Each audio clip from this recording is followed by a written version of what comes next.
Hello everybody and welcome back to the Damage Report. I'm gonna keep it real with you. Thank God it's Friday, oh geez. And that means we got Brad. Speaking of OGs, I'll tell you what. Something you should know about the behind the scenes on this show. Sophie, gone. Yes. She moved on to greener pastures. Yes. We have a video up saying goodbye to her. Angel not here today. Yeah, not gone, but not here. She's on PTO. And so it's me and Asher behind the scenes, you know, doing the pre-production work. Yeah. And we tried our hardest. Yeah, but we'll see. I may have messed something up terribly. And poor Asher's gonna have to fix it. So if something's wrong, it's my fault. And the only reason that the pre-production made its way to production is because Asher figured out my insanity. Thank you, Asher. So know that ahead of time. It's been a minute since I've done the things I've done on this show. It has, even though you created a lot of those things. Before we get into the news, I do want to say happy half hour to this week is amazing. Sam Morril is a comedian who's done like Conan and Colbert. He dishes on what it was like when he was younger. He was an intern on the Colbert Report, and he shares what that was like, in addition to a bunch of other random stuff. It was really fun. So tonight, I miss the Colbert Report. I really do. I wish that was still on. I mean, I like Colbert, but I miss the Colbert Report. Anyway, we don't have the Colbert Report, but we do have the Damage Report. And so through the course of this episode of the Report, we're gonna have a couple of different guests. We're gonna have a candidate. Also, we're gonna talk about voter suppression with an individual who was featured in a documentary about that subject. We've got news from around the world. And meanwhile, we're gonna be closing out the week in the way that we have been lately. With Brett and I each choosing a garbage person of the week. So we're gonna see. I've polled the audience and they were pretty uniform in who they suggested. So we'll see if that name pops up in one of our two lists. But before we get to all that, let's have just a little bit of fun, okay? Let's talk about Donald Trump and his latest rally. Donald Trump had thousands of his fans in front of him. He's facing potentially a difficult re-election campaign. And so what's on his mind? Well, what you'd expect. The Oscars. By the way, how bad were the Academy Awards this year? Did you see it? And the winner is a movie from South Korea. What the hell was that all about? We got enough problems with South Korea with trade. On top of it, they give him the best movie of the year. Was it good? I don't know. You know, I'm looking for like, let's get Gone with the Wind. Can we get like Gone with the Wind back, please? Sunset Boulevard, so many great movies. The winner is from South Korea. I thought it was best foreign film, right? Best foreign movie. No, it was did this ever happen before? No, it hasn't. Let's get a bittersweet take on the death of the Old South back. I know, like, is it just he's an old dude with old movie references, or is it entirely intentional that he picked like this ode to slavery? No. I think that is reading too deep into it. A simpler question? Yeah. Has he seen Gone with the Wind? Yes, yeah. You think so? Okay, I have not seen Gone with the Wind. I think he's been in a room where Gone with the Wind was on. Yeah. Like, you think he sits down to watch 4-hour-long movies? Everyone's gravitating. No, there's no way. But I'm sure he has at some point, or like it's been on, TBS Classics at some point, and he was like, I guess it's on in the background. And I don't give a damn, but like everyone's gravitating toward like the slavery segregationist aspect of Gone with the Wind. However, like there is one particular scene in Gone with the Wind where Rhett Butler just picks up Scarlett O'Hara and like takes her upstairs to do things that she is literally fighting him off from doing. Okay, I haven't seen the movie, so I didn't know that. Very misogynistic in that scene. So you think he does watch the movie technically, but it's just that scene? This is just like his tight five on movies these days. Like, did you? And I like the response of everyone in the audience. He's like, "Did you like the Oscars?" And they're like looking around. He's like, "Terrible, huh?" And they're like, "You're right. Yeah. That's what I think." Yeah. Yeah, because if we believe him, nobody watches the Oscars, so why would they have an opinion on it? If we believe him, he didn't watch the Oscars, although he went in depth in talking about multiple things that happened there. I wanna talk a little bit about Parasite, because he attacked Parasite. Really fast though, I do think that what you just saw as like a quick summary of the conservative movement, this movement that loves to talk about the left getting triggered by things, it's a guy who didn't see a movie complaining about it to a chorus of boos from people who also didn't see that movie. That's the intellectual seriousness with which the conservative movement attacks the day. But yeah, he didn't see it. I have a theory. I think it's a movie. First of all, it's an international movie. He doesn't like international movies, and he would equally complain if it was like, a movie from Britain that won. He'd definitely complain about that too, right? It's not that it's outside of the Western world. But Neon, who I believe distributed Parasite, they have a theory. They tweeted out, understandable, he can't read. Which is great. And by the way, as sort of like, this is a couple weeks ago now, but Bong Joon-ho, the director of Parasite, said when he was accepting one of his awards for it, he says, once you overcome the 1-inch tall barrier of subtitles, you will be introduced to so many more amazing films. It's 100% right. And by the way, like, the MAGA movement has been left behind by these economic elites that are out of touch and don't care about them. You hate Parasite, which is a movie about class warfare and how people are left behind. Like they should love that movie. Yeah, subtitles are great. After having Vertigo on the show last night or last week, I went home and watched all of Narcos Mexico Part 2, and the joy of kind of speaking Spanish and reading those lower thirds is just how many of the cuss words don't make it into the subtitles. It's amazing. It is just a filthy, filthy language that they use the whole time, and only like a third of the bad words make it into the subtitles. It's lost in translation. But yeah, that's absolutely right. And he did not watch, he admits that he didn't watch this movie, which just shows that everybody there is just there to hate stuff. Just there to hate stuff. More of that, yeah. And by the way, so obviously the main villain in this is Donald Trump, but the secondary villain is Brett Erlich. Watch Parasite, you weirdo. Why haven't you seen it yet? Wow, it's nice to be under the bus. It's a good movie. I didn't say that I haven't seen it yet, have I? I'm pretty sure you said. We talked about this morning. Have you seen it? I'm just saying, to the audience. Okay, well, he hasn't seen it. I don't mean to lie to you. I just omit truths over this conveniently. Anyway, that was not the only bit of the Oscars that he was frustrated with.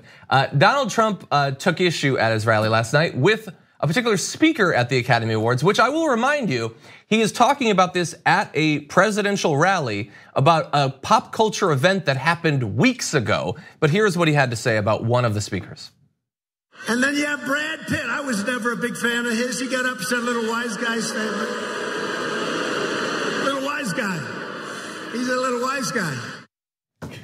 So it's ridiculous. John, you're okay. You're gonna make it. I know you loved A River Runs Through Brad Pitt. No, get it together. I've never actually seen that. But Fight Club is good. It was good in 1990. It was good. I bet it holds up okay. It does not. Okay, that's not the chief concern here. There are other good Brad Pitt movies. But Brad Pitt, in his acceptance speech for his award, which it was a great acceptance speech, by the way, he made some reference to Trump. I honestly don't even remember what it was, but I know one person who does remember, and that's Donald Trump, because he's still thinking about it. And by the way, in this critique of Brad Pitt and Parasite that he's been doing, bear in mind, Donald Trump is desperate to be involved in these sorts of movies. Like, think of the cameos he's done in, it was Home Alone, he was in a Wall Street movie, one other movie too. Like, he desperately wants to be accepted by these people. And Brad Pitt, a wise guy? Like, if I was gonna insult Brad Pitt, I could think of 100 things that would be more appropriate than wise guy. And I believe it was Matt Damon who outed Donald Trump on why he's in all those movies. Oh, I don't remember this. So I'm pretty sure it was Matt Damon, but forgive me if I'm wrong, and John will call me out for it later on the show. Matt Damon, who said that if you want to shoot on a Trump property, then he has to have a cameo that you have to shoot. So if in Home Alone 2, they wanted to shoot on a Trump property, they needed to shoot it. Now, you don't have to use it in a movie. So like, I think Scent of a Woman or some similar movie from that era was forced to shut everything down so that they can dedicate a day of shooting and toss tens, if not hundreds of thousands, probably tens of thousands of dollars into shooting a scene and allowing Donald Trump to come and say, hoo-ah, to, like, as he walks by Al Pacino and leaves. So he gets to meet everybody. He wants to meet them. When you say it's a sad, pathetic attempt to be included and getting very frustrated and spiteful when he eventually is, omitted from something, that is absolutely right. It's even contractual at certain points. Yeah, and look, I get it because like I can look at Trump and I can see how badly this guy just wants to be in that room because I really want to be in that room. Yeah. Like I'm so into movies these days. It would be so cool to be at the Oscars and have them like if Brad Pitt got up on the stage to accept his award and he talks about his family and then he says how much John Iadarola sucks, I would break down crying probably. No, I'm kidding. I wouldn't actually, but I think I can put myself in his place. And anyway, it's just like it's another one of those things where, and we've identified a million of these over the past few years, where how does his audience, how can they not see the projection here and how dishonesty is being fundamentally about the desperation seated deep in his heart to be loved by these people. He had a TV show because he wants to be liked by these people. Anyway, but they couldn't see it. Okay, with that, I do think we have to take our first break though. Yes. I don't think we're gonna get to the Greta thing, unfortunately, but he was talking about the Time Person of the Year thing again. I would just say that go watch that Greta clip because, as John says, he whines about Greta. And so in one sense, Pete Buttigieg has big wine caves. Trump has giant wine caves, but it's WHINE wine rallies. Yes. Don't boo through the thing. Oh, that was a good one. I thought I heard a boo. I heard like a. No, it's they were not saying boo words. Okay, we're gonna take a short break. When we come back, lots more after this. We need to talk about a relatively new show called the Republic, or UNFTR. As a Young Turks fan, you already know that the government, the media, and corporations are constantly peddling lies that serve the interests of the rich and powerful. But now there's a podcast dedicated to unraveling those lies, debunking the conventional wisdom. In each episode of the Republic, or UNFTR, the host delves into a different historical episode or topic that's generally misunderstood or purposely obfuscated by the so-called powers that be, featuring in-depth research, razor-sharp commentary, and just the right amount of vulgarity. The UNFTR podcast takes a sledgehammer to what you thought you knew about some of the nation's most sacred historical cows. But don't just take my word for it. The New York Times described UNFTR as consistently compelling and educational, aiming to challenge conventional wisdom and upend the historical narratives that were taught in school. For as the great philosopher Yoda once put it, "You must unlearn what you have learned."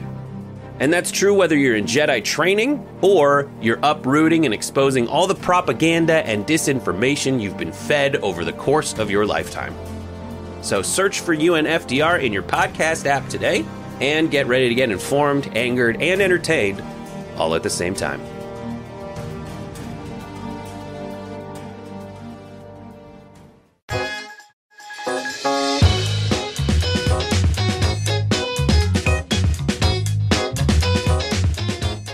Not long ago, we had filmmaker Robert Greenwald on the program to talk about his recent film, Suppressed: The Fight to Vote, that details a variety of different attempts at voter suppression in the 2018 midterms in Georgia. We had a great conversation. Definitely go and you can find that on our YouTube channel. But now I'm very excited to welcome onto the show Norman Broderick, featured in that documentary. Norman, welcome to the Damage Report.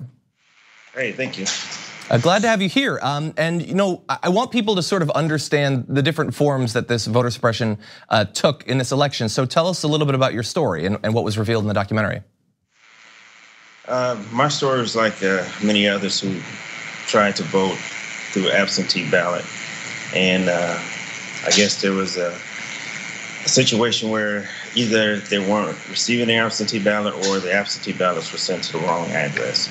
In my case, it was just sent to the wrong address.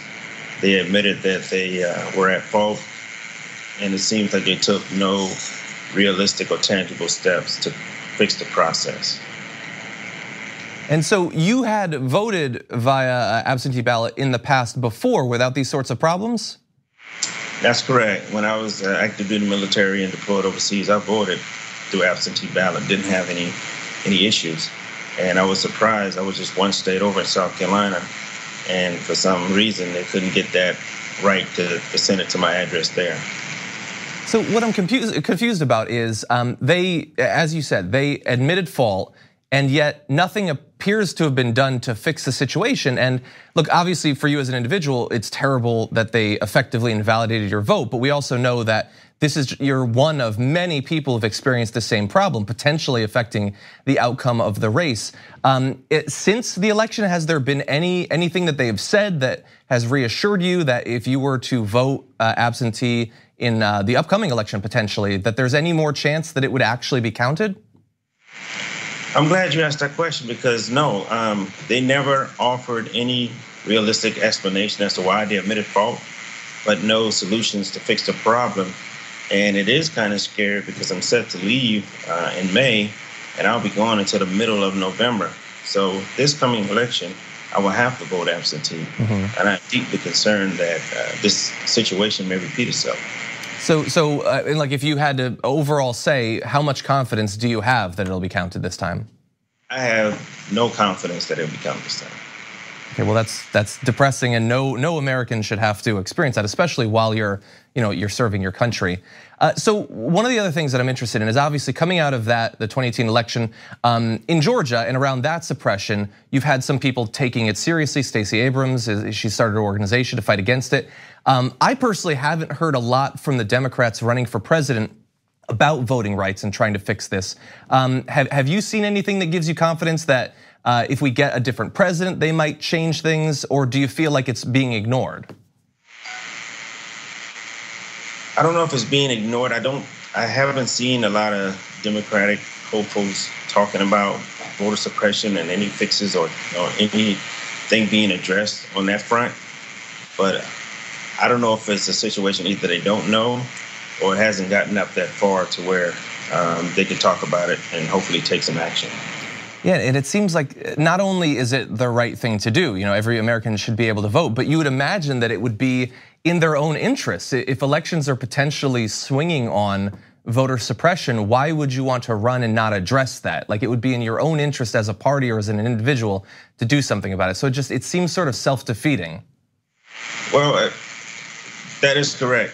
And I don't want to think that it's because of the population of the people who are more affected by it. That's why the voices are not being heard. I would not like to have that thought be a realization. Yeah, I share that same feeling. I'm curious, so we talked about the issue with the absentee ballot. Have you experienced in any other elections any apparent or obvious attempts to suppress your vote? No, this was the first time that's happened to me. And once again, I don't have any assurance, and I'm kind of worried about this upcoming election because I'm going to have to vote absentee. Yeah. Well, look, I certainly hope that there's someone watching out inside of Georgia to make sure that the situation doesn't happen again the same way. And Norman, Broderick, we want to thank you for joining us and sharing your story. Hey, thank you. I really appreciate the opportunity to speak today. Thank you. And for anyone interested in the film, it's Suppress the Fight to Vote by Brave New Films. Robert Greenwald, as we said, was interviewed on the show previously. And if you'd like to see it, set up a screening, that information is available online. Just look for Suppress the Fight to Vote in Brave New Films. And with that, we are gonna take a break. We come back, news from around the world in Meanwhile In.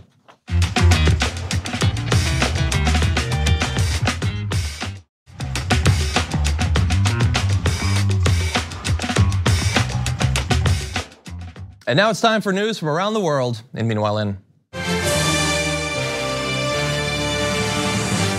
Meanwhile, in India, ahead of Donald Trump's apparent trip to the country, which I can't believe is even happening, they're apparently having a bit of a preemptive pest control problem. So one of the things that's gonna happen during this trip is that Trump and Melania are gonna visit the Taj Mahal. And it turns out there are some fairly aggressive animals around that particular tourist site. Racist macaques have a reputation for being very aggressive towards the 25,000 tourists who visit it every day. That is an amazing number of people. Also apparently an amazing number of macaques. So police are gonna be armed with slingshots. Officers assigned to Trump's visit will be armed with the devices to chase off any monkeys that menace the president and First Lady Melania. They say though, the weapons work on monkeys individually or in small groups, but they're completely ineffective in warding off packs of marauding macaques. And one resident of the town of Agra says, the terror of the monkeys is so pervasive that women and children are scared of going up on the roof of their houses, which have almost been taken over by monkeys. If such a large troop of monkeys attacks Donald Trump's entourage, it will be a disaster. I just want you to know. It's a crazy story as much as you make fun of me for not watching certain things and you get triggered by it. I don't know what you're talking about. How do you not know it's macaques? Okay. You gotta watch some Planet Earth. You gotta watch Human Planet because it really reveals the true terror that these rhesus macaques are. They are extremely aggressive. They get violent. They are smarter than squirrels. So that's what it's compared to when people go visit these places. Like, how big of a pack are we talking in your Planet Earth experience? So like gangs. I think the term is actually gang of macaques. Macaques. Are you happy now? Yes. So one thing you need to know about macaques, he's told you. One thing you need to know about him is he has watched literally every one of those shows on Netflix. The macaque stands outside the market. So 2 things. One, it is absurd that hypothetically their fear is that the limo will be covered with primates hitting it. Which happens. And look, in the story, they talk about babies being taken and killed by these animals, and that is obviously horrifying. The other is how many people traveling in the Trump entourage are just hoping that these animals will attack so that they can start going crazy with their guns. Well, slingshots, definitely. Well, the police will have slingshots. We'll see about Trump's entourage, I don't know. Yeah. Anyway, absurd news. Meanwhile,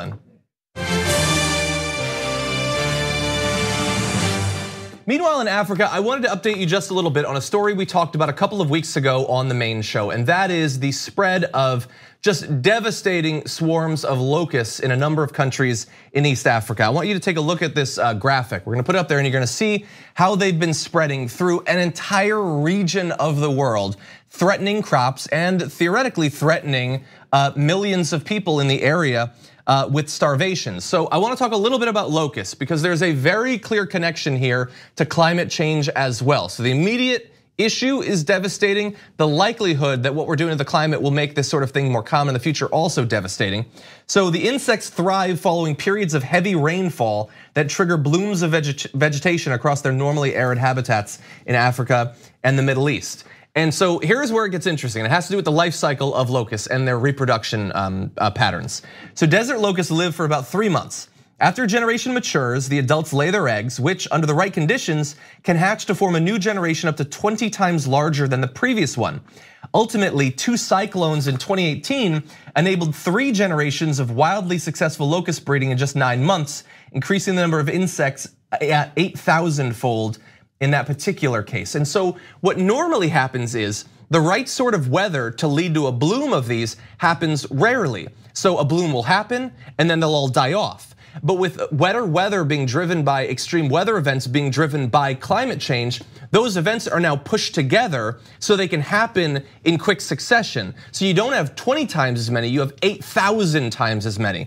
And that means that a single locust swarm comes into a farmer's field, in half a day it's eaten the entire field. The livelihood of that farmer, as well as possibly their access to food, has been cut off. And the thing is, this is obviously a disaster for the region that we showed you in that picture. But it isn't limited to East Africa. There are swarms in Pakistan now, as well as Somalia too. And so they're starting to spread throughout the region as more and more of these cyclones and other weather events are leading to blossoms of locusts. Locusts are no joke, man. As I noticed when I watched Planet Earth, I'm getting the idea I should watch that show. It's so many shows, John. Yeah. But as picture, if you haven't seen it, just picture in your mind devastation from grasshoppers. And they always say as a metaphor, it's like locusts coming in. It's the plague of locusts. It's next to frogs and the 10 Commandments and boils, or the Bible or the whatever. But it is just as it's way more terrible than you even imagine going in. They show the skies filling up with locusts where you cannot see through at all. And then just the idea that it's just a bunch of grasshoppers just eating grass And then when it's done, it leaps ahead of all the rest of them and devastates everybody. It is so incredibly destructive that like it rivals man in terms of what it does to people, to the environment. Like it is nuts. Yeah, and in this case, potentially our responsibility. And so this sort of devastating event that's been going on for multiple months, hasn't really been covered much in the West, is likely to continue because the environment that gave rise to these is not going away anytime soon. And so in the past years, when we've been talking about how climate change is not just gonna make things hotter, it's not just gonna raise the oceans, it's gonna lead to a ton of strife in multiple regions of the world. Like imagine millions of people are threatened with starvation. Hopefully this will pass. What if it becomes more common? What if it becomes permanent in the region? Multiple millions of people are going to have to leave that entire region. And then what happens after that? What happens when this is happening in multiple parts of the world?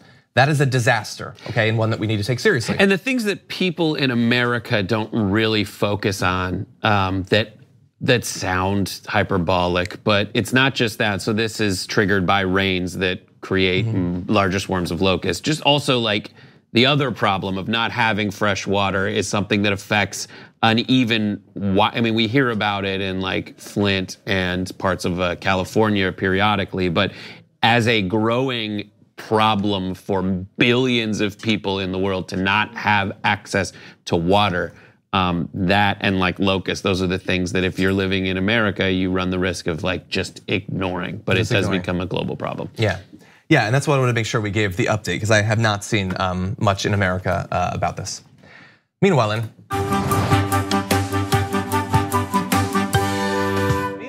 in a really uncomfortable transition to Crazy Town, let's talk a little bit about what's going on.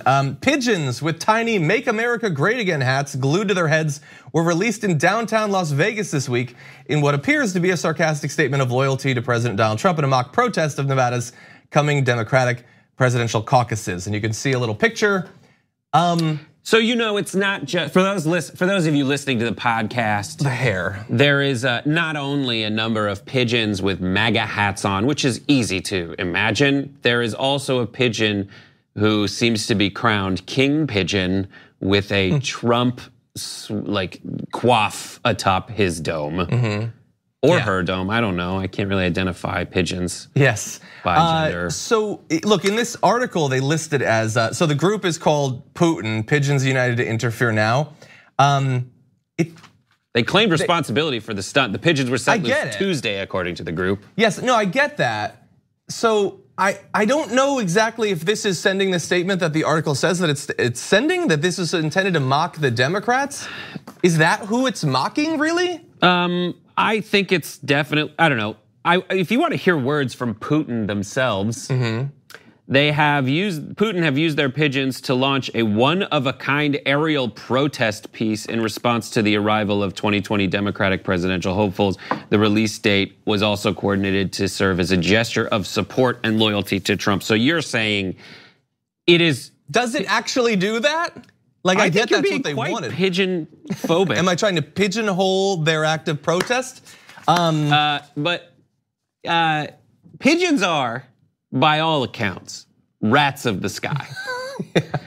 No one is like, hey, please compare me to a pigeon. I want that. I want my image next to or equivalent to like the group where you're like, get away from my lunch. Yeah. If they're even nearby, they ruin a meal. Yeah, this is not the first time that in the Vegas area someone has glued things to pigeon heads. It was little cowboy hats, which was really tore me apart because I'm like, they look hilarious, they look funny, but it is so mean to do to a pigeon. To do to any animal. To do that to don't glue animals. As a general rule, that's rule number 7 of the damage report. Don't glue an animal. Don't glue any animals. You know, glue is made of animals. FYI. Yeah.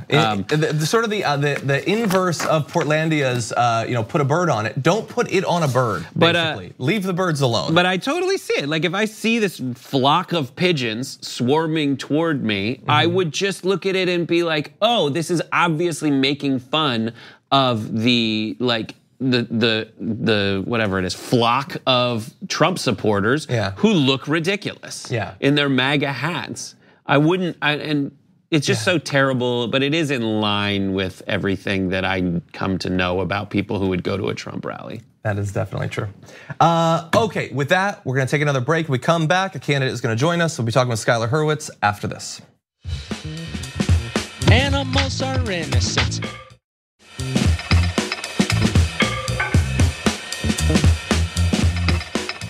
Joining us now is a candidate for Pennsylvania's 1st District, Skylar Hurwitz. Welcome to the Damage Report.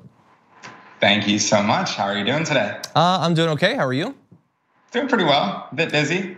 I can understand why, and we're hopefully going to get into all of that. There's a number of topics that are sort of that I want to talk about you that are specific to your background, that you have a different perspective than a lot of other candidates do because of your background. But sketch that out for people who might not be familiar with you.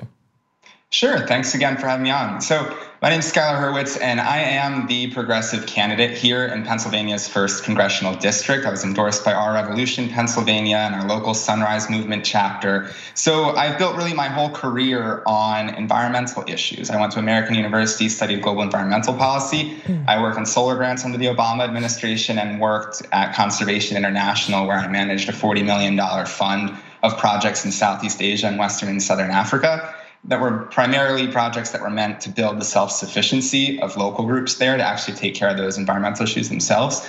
And so I've seen a major lack of anyone talking about these types of issues. I was just actually we have here a quarry, a Rock Hill quarry, where there is naturally occurring asbestos in the ground, and there is a factory for asphalt there and a number of other products. So I was just out actually at a press conference for that because there's just not enough attention being brought to these issues. So I felt that as the candidate born and raised here, it was time to bring those types of policy solutions front and center, since it's so important really to voters of my generation in order for us to feel like we have something to vote for and to fight for in terms of, a habitable planet in the coming years. So that's what this campaign's all about empowering the voters to really have a voice. And I'm excited to be the one who is, sitting here in this position to be able to represent them. So I certainly agree with you that I haven't talked to many candidates this cycle that are coming from this particular perspective, having worked as a technology consultant. But also, like when I think about like the current House of Representatives, I can't think of many people necessarily. Are you familiar with many people in elected office right now that come from this point of view, and what might it mean to have someone in elected office that understands these issues in a slightly different way? So I think you kind of nailed on just a little bit of the experience that I didn't express a moment ago, which is that I do run my own technology consulting firm. My experience really began in environmental issues and environmental policy, and then moved into this emerging technology sector. And so I would honestly say no. When I see Mark Zuckerberg in Congress being asked questions, I sometimes wonder if some of these people even know how to start their own email or if they could log into their Facebook, because it frankly is painful to listen to the types of questions that are being asked, especially because some of the issues we're talking about here, I mean, the emerging technologies I work on are ones that a lot of people tend to kind of just like not take too seriously, to be honest with you. It's the digital currencies, things like the Libra project they're talking about at Facebook. I was helping write standards at the only United Nations sub-agency that's a public-private partnership. I was helping write the standards for this new technology there. And so that's where I think we need someone who truly can ask Facebook the questions that need to be asked and then regulate them accordingly. And I'm not confident that we have those representatives there right now. So let's focus on that for 1 second. So the Libra currency, these sorts of emerging new tech currencies, why is this something that people should be worried about, and that they should want to have elected representatives that understand it on more than sort of a shallow basis? Absolutely. So this technology has really been about democratizing how we transfer value. It's been about allowing, if we don't trust these banks from the 2008 crisis, basically we should be able to validate these transactions ourselves. And that's kind of what some of these other types of currencies have done. For example, Ethereum or Bitcoin, which I'm not a particular fan of. But they're at least meant to allow anyone to participate in that process of validating transactions. So it's supposed to take the power from the banks and give it to the people. Now, the problem is that Facebook is usurping that type of technology and able to say, look, at a fundamental level, this is democratizing. This is, making it safer how we secure your data. But really, Facebook will have a monopoly over a certain aspect of that. And so we need someone who can actually understand that while there might be certain things that are good about a technology on the surface level, it only really works depending who's controlling it. And when a monopoly is controlling it, we're actually not looking at that technology being benefit. It actually could be more harmful than it is good. Because it would allow for really an extreme level of censorship by one set of organizations. And that is something that is really counterintuitive to the whole CryptoPunk kind of cypherpunk movement that really existed, cypherpunk movement that really existed for getting this technology developed in the first place. It was an anti-establishment type of movement. And if we don't hold them accountable, then we actually lose the ability to regulate to a certain degree. That's the new thing about this technology, is that it takes this power where we used to trust the banks or trust one specific organization like Amazon to store all their data for the cloud. It says we should not have to trust one company to look at the data, like the history of that, and trust that that's the real history of those documents on their cloud. We shouldn't be giving all the power to these companies. We should be ensuring that everyone's data is legitimate at all times. And again, if we don't have someone in there, even right now in 2 seconds or 2 minutes or 8 minutes we have for this interview, I can't fully get into all of it. It requires someone who can really ask a series of targeted questions to hone down into how are they going to set it up at an infrastructure level? Because that's what we're talking about, is the technology can sound great, but it's how the infrastructure is actually set up and implemented that could define whether or not this is a net benefit for society or a net loss. And I know in your sketching out your history, you mentioned working on multiple environment-related projects, including, I believe you said, under the Obama administration. Can you tell us, if you were to win your election, what is some of what you'd like to see done in regards to the environment, the climate crisis, those issues? Absolutely. So yeah, as the sole supporter of the Green New Deal here, I believe we need to build on, it was called the Solar Sunshot Initiative under the Obama administration. And what they were looking to do was basically 60% of the cost of solar were from the permitting process, the contracting process. And we were trying to pilot ways in 10 different states around the country to cut into those costs so we could get to the real cost of solar. And so I believe we made a significant amount of progress on that front. And now what we need to see is a larger scale investment in rolling out residential and community level solar and wind. And so in that sense, I'm in favor of what I call an Electricity for All program. And this is essentially a 10-year program of low interest financing from the government to homeowners and communities to basically establish their own renewable energy, either production on the rooftop or community array themselves. Utilities are something that are very American, that are how much of the rural electrification of this country occurred. And when we're looking at upgrading and modernizing our infrastructure, this just makes sense. And we have the potential to create millions of jobs doing it. And that's where in my district, we just have to really talk about that transition plan, because PA is such a heavy natural gas state. That's what everyone's afraid of talking about here, is what happens to those jobs. And so that's why I've put forward what I call the Jobs on Sustainable Human Activities program, which is a 5-year retraining initiative to help ensure that the workers here in my state and in my district end up in those jobs of tomorrow and not left behind. Okay. And Skylar, where can people find out more about your platform? Absolutely. So you can find out more about my platform at skylarforcongress.com or skylarforcongress.com/issues. And you can read all about what I call the Fair Tax Platform, which is really my main funding mechanism for all of these different progressive policies, right there as well with all the tax rates. And we're up against a lot of big money here, a lot of establishment power that is trying to push us out of the race. My opponent, who had the most money, was just pushed out of the race yesterday under some unfortunate circumstances. And so I'm really calling on progressives around the country to get involved in this race. This is going to be one of the most important races of the election cycle here in PA and in the country at large. This is really a bellwether district. And so if you're looking to make a big impact, we have a massive opportunity right now as progressives. This is a district that's usually considered off limits because it's purple and it's a little bit on the wealthier side, but we have a chance here to make a real change. And so I'm truly calling on progressives around this country to get involved in any way you see fit, whether that's writing letters to the editor, whether that's making donations, whether that's just passing my link around to your friends and family. So I just am appreciative of the Young Turks existing as an outlet for campaigns like mine to get our voices heard. So thank you so much. Okay. Skylar Hurwitz, thank you so much for joining us today. Really do appreciate it. Absolutely. Hope to be back. Thank you. We're gonna take one last break here, and then we'll close out the week with Garbage People after this.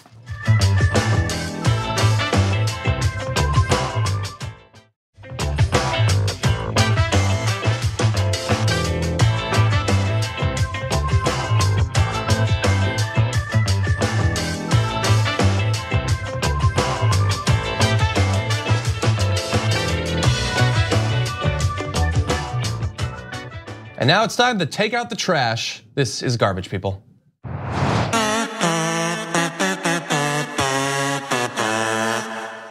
It just keeps going and going. So, garbage has piled up throughout the week, and now it's Friday. And so we've each chosen one little bit to toss in the can. Just really a quick question. I wrote this, is it garbage-est or garbage-iest? I was very conflicted. I think garbage-iest? Garbage-iest, okay, I think. Good. Although then it doesn't sound like garbage anymore. But these people do. And so we've each chosen one.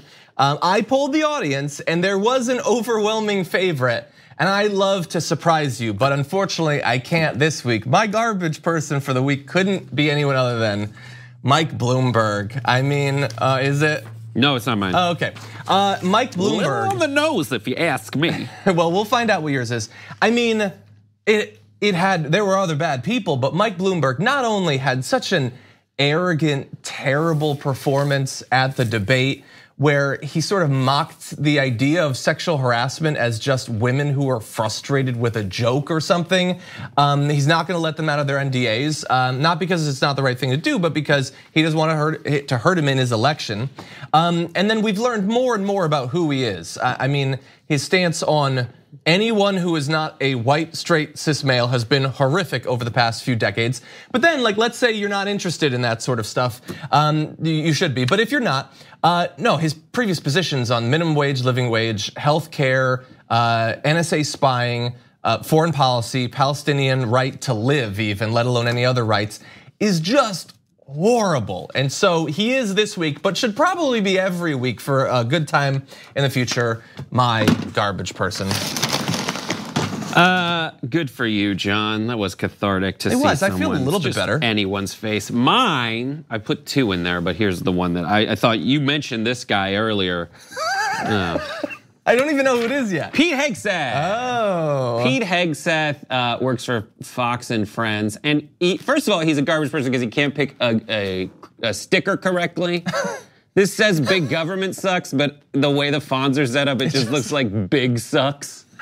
Which isn't true. Carrie sucks. No, Aiden's right. I think he's saying he hates that classic 80s comedy movie, which I thought was just a great introduction to Tom Hanks. Thank you, and it is great. And you obviously didn't watch Bosom Buddies. Under the bus, John, under the bus. I did not. Bachelor so tell party. me why. Anyway, so Pete Hegseth recently, he said that the real agents of Russia's are Democrats and media reporting on election interference. That makes sense. Basically saying that it's not the folks, the Russia isn't the baddies for trying to meddle in our election. It's people who inform anyone that this is actually happening are the ones meddling in our election. He says this is an attempt to discredit President Trump. That's it. Delegitimize him all the way. That's why he wins again.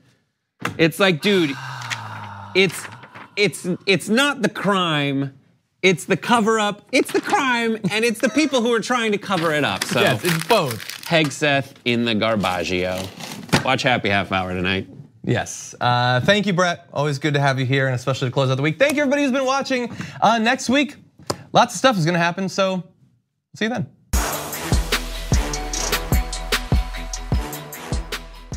Thanks for listening to the full episode of The Damage Report. Support our work, listen ad-free, access members-only bonus content, and more by subscribing to Apple Podcasts at apple.co/TYT. I'm your host, John Derola. I'll see you soon.